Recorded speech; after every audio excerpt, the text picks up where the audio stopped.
वाली छोरी से हमके प्यार हो गई। प्यार के भूत है सर पे सवार हो गई।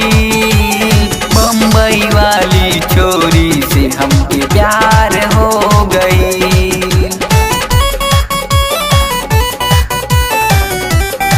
हमके प्यार हो गई।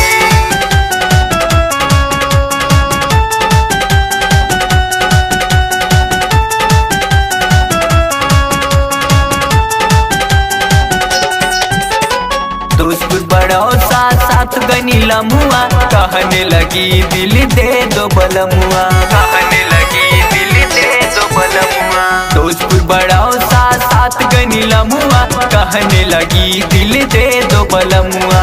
कालीगंज खोड़हा से मरी बेकरार हो गई। बम्बई वाली छोरी से हमके प्यार हो गई। बम्बई वाली छोरी से हमके प्यार हो गई। हमके प्यार हो गई।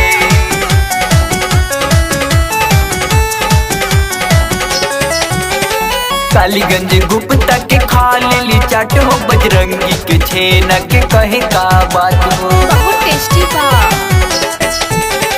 कालीगंज गुप्ता के खा लेली चाट हो। बजरंगी के छेना के कहे का बात हो। मिस्र के डीजे पे नाचे के तैयार हो गई।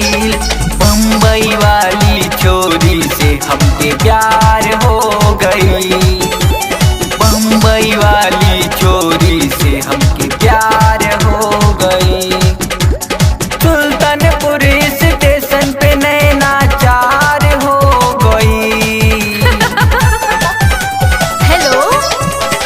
सुल्तानपुर स्टेशन पे नैना चार हो गई। बम्बई वाली छोरी से हमके प्यार हो गई। बम्बई वाली छोरी से हमके प्यार हो गई।